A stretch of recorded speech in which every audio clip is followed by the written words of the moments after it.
Welcome to Konkwest. Konkwest is a turn-based strategy game that revolves around our planet and its nation's borders in the shape of a globe. You have the choice between different kinds of scenarios, one of which is to play the world as we know it, in the modern time, using the nations as we know them in our daily life. For today's video, let's choose a country in the middle of Europe, Germany. We simply select the country of our choice and hit the play button. If you are unhappy with your choice, either click Stop Play in the country, or make sure to click the same place again before hitting play in order to deselect the country. You might have noticed that the selection box offers different levels to choose from: place, country, and region. We will get to this shortly, but first let's check out the main map options that exist in Konkwest. The political map allows you a quick and coherent overview on who's where. The diplomatic map shows you not only your territory in blue, but also friends in green and enemies in red. Since we just started, we have neither friends nor foes. Let's change that. First, we choose some countries we'd like to be friends with. The benefit being that they won't be able to attack us. In return, we won't be able to attack them either. In this scenario, let's request friendship with France, the UK, Norway, and Sweden. With Konkwest being a turn-based game, this means that these countries will have their request in their inbox next turn with the option to decide about it. Their answer will arrive in our inbox the following turn, so it takes 2 turns until we see the response. Now for the enemies. Let's say we decide to attack Switzerland and Luxembourg. The reason is simple: we can take them out in just 1 turn, because we border them directly and they only have 1 place. Additionally, they are a fantastic addition to our nation due to the amount of power points they hold. Power points are the single resource in Konkwest. You need them for everything, from industrializing your nation to conquering neighbors or implementing new policies. Right here, you see that in order to attack Switzerland, we need to invest 469 of these power points. We can afford that.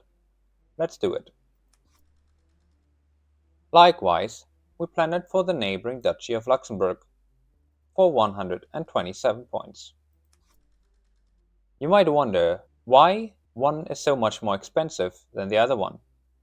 I won't spoil too much for you, but among the reasons are the height difference compared to your nearby places, as well as the terrain type of the attacked place.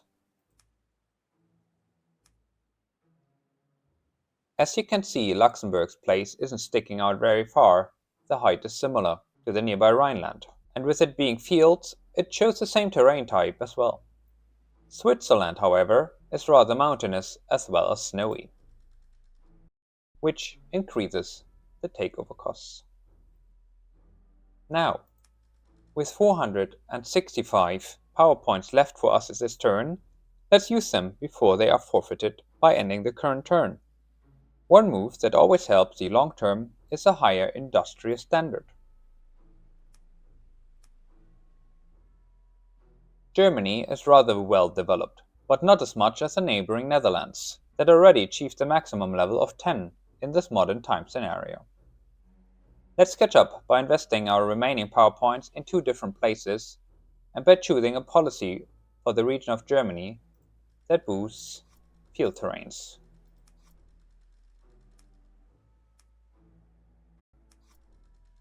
The other policies each have their own benefit as well. For example, being the UK or Italy, one might benefit from a specialization focused on coastal places. This is not so much the case for Germany. Additionally, let's fortify one of our places in the north, which heavily increases the potential takeover costs for enemies to conquer them. We won't be always able to spend 100%, but getting close to that ensures we won't waste a considerable amount.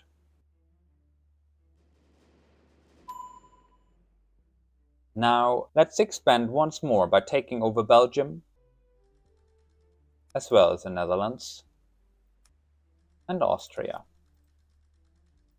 And then we randomly distribute our remaining power points on our industry development. Let's end our turn once more to officially enter turn 2. Now we are getting the responses from our neighbors. Nearby nations tend to be more willing to be our friends.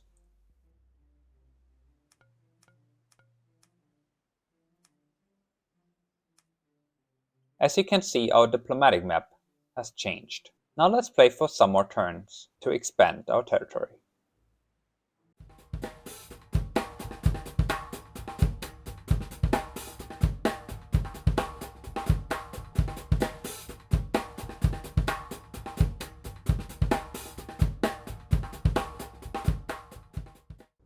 Here we are, some turns later, using a critical mechanic of conquest, the cutoff.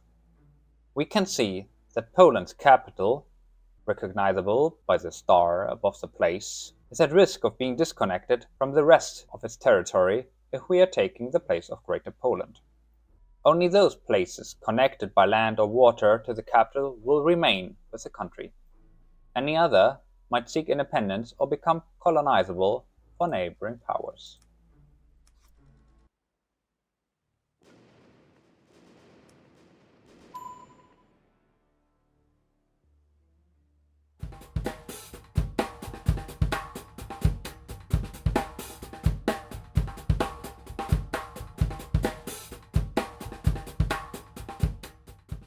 Another interesting mechanic is the breakthrough.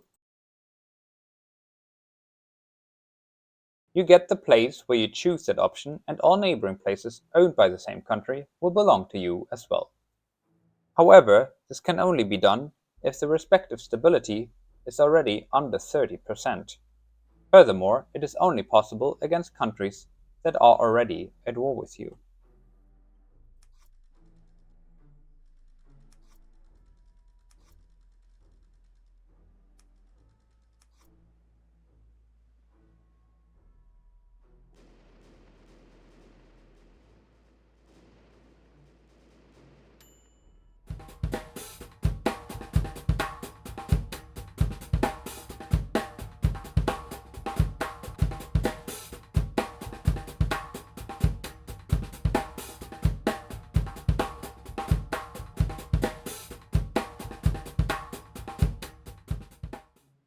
Another relevant factor is the language policies. Let's check that out in the language map.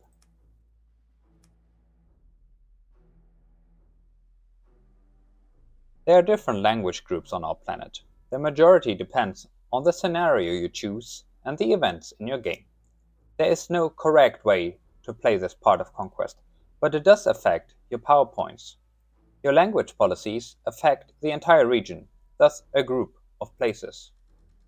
Promoted language groups grow at a faster rate. Repressed language groups don't grow at all. The highest layer in Conquest is countries. You don't choose the regional specialization or language policy of the smallest layer of Conquest, places, nor for the highest one, countries. This is only possible for regions. However, a region can coincide with a country, as it does at the beginning of the game with our example Germany. Try to gain a majority language in your country's region, which you boost in order to receive a higher power output thanks to the share of the language groups. In our case, you may notice that the Germanic language group has been boosted to 51% in Czechia, due to the language group Germanic being promoted in the region it belongs to in our country. To which region it belongs in your country can be changed, of course. Last but not least, note that you can always change names of places, regions, and countries.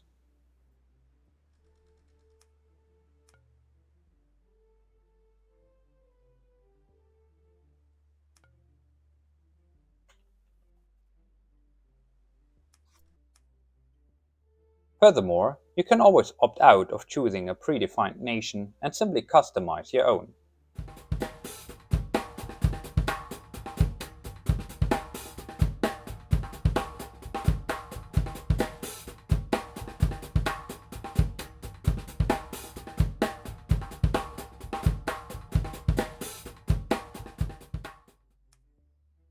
Welcome to the world of Konkwest, and conquer it.